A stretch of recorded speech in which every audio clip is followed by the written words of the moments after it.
Every so often, a product comes along that I find myself super excited about.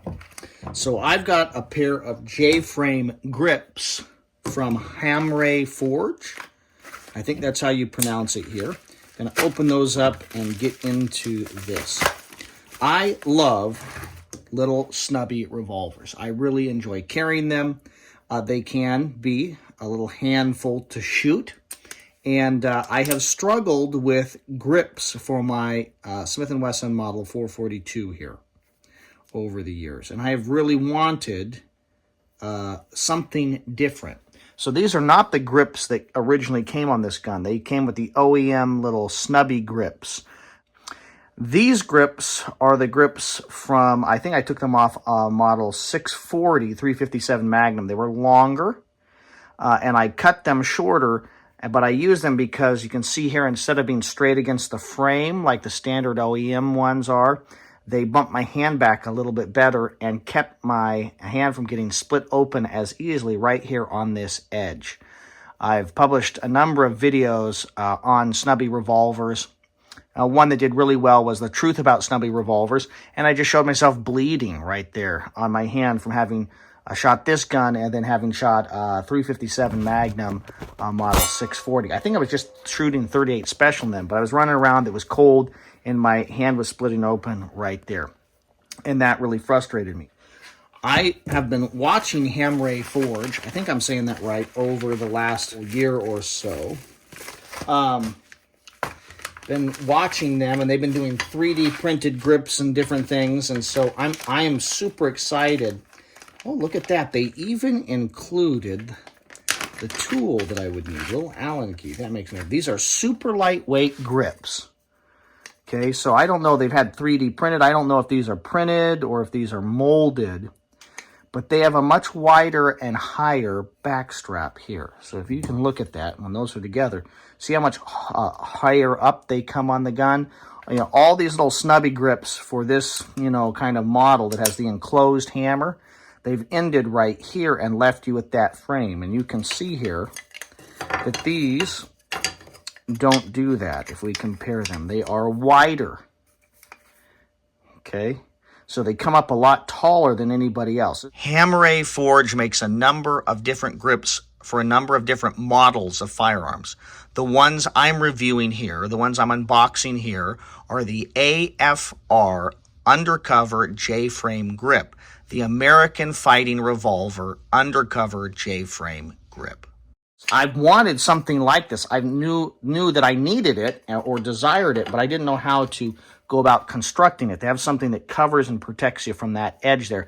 I like to hold really high up. People say, well, just hold down here. Well, that feels funny to me. And then recoil-wise is a problem for me. This feels really good in my hand, okay? Make sure you guys have already safety checked it. This just feels more comfortable to me, but the cost is that it recoils and cuts my hand right there. But I'm not willing to, what it feels like, compromise my grip just to not hurt my hand, especially in a situation where you'd have to employ this and use this. So this is one of my favorite little carry guns. Oftentimes run it as a backup, rarely, but from time to time run it as a primary. And so I have just wanted some better grips here. And these, I believe, are going to be excellent. I cannot wait to get these on, installed, and get out to the range. That is going to rock my world.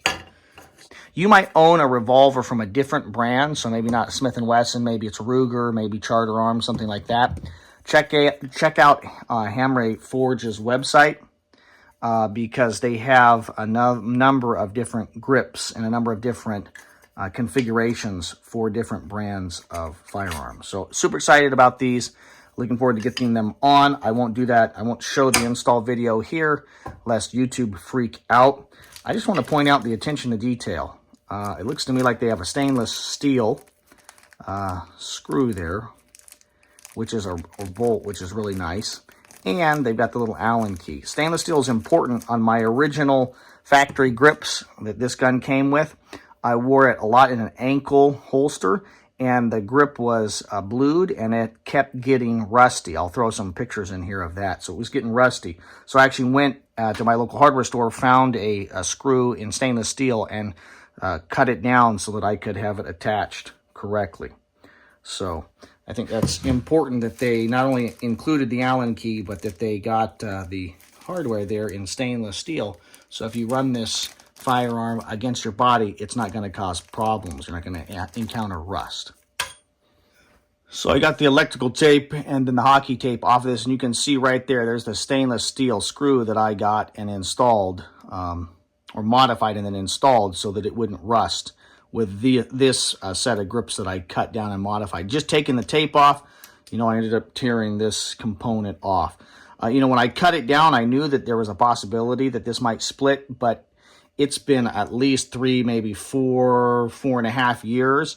And so just recently I noticed these were splitting, hopped on to buy the factory grips that I didn't like, that just follow this line right there. Saw they're going to be about $40 plus shipping and figured that I would spring for these. So I paid for these with my own money. A few moments later. I got these grips installed on my revolver, and I am enjoying them. I am very impressed. Done some dry firing safely here in my garage, in my workshop here, and I can just tell you what, they fit my hand great, okay, both hands. They are protecting me in a phenomenal way from this sharp little edge there on the back strap of the gun. I was worried that they were going to enlarge the grip so much. I have smaller hands. I don't think that's going to be a problem to me gripping them. I've done some dry firing out of my pocket. I like this big scallop or cut here so that you can use speed loaders or quick strips or something like that to load the gun. What I'm excited by is that this actually shortens the overall length of the grip a little bit and doesn't cause a problem. My pinky hung off the other grip that I'd cut anyway. But I save a little bit there, and that makes me happy in terms of an ankle rig. I think you can see there, if we get those lined up, I think I'm saving about 1/4 of an inch, and that can matter depending on how tight your pants are running around your ankle. So, I'm impressed. Notice here that there's also appears to be stainless steel hardware on that side of the grip, okay? And nice little letter here from them with hand signed there. And then I left them a little note telling them, hey, I've been looking for a grip like these for a very long time. Thanks for producing them. And look, I got a hand signed note. Hope you enjoy. So that again, that's attention to detail, and that's a personal touch, which I personally really appreciate. So the exact model of grips that I have here from Hamray Forge are the Hamray Forge AFR Undercover J-frame grips. Okay, that's what I've got here. You can get exactly what I purchased here with the addition of a hook that comes up over here on this side that would allow you to carry inside the waistband without a holster, if that is also of interest to you. But I decided to just go like this because this suits the kind of carry that I'm used to, pocket carry or other positions on my body that I use, and I haven't experimented with a hook like that before. So maybe I'll have to get those later and try them out. Maybe I'll get those for my Ruger LCR and try them out. I'll get out to the range here in the next week or so and do some live fire shooting and give you guys my overall impression here quickly, kind of initial impression shooting them at the range, maybe my first range report, something like that here in the next week or two. So if you haven't already and you're interested in me following up on this review, make sure to subscribe to the TheGearTester channel so you'll be alerted when I produce other quality video reviews. Thanks very much for your views and your subscriptions. This is the TheGearTester signing off.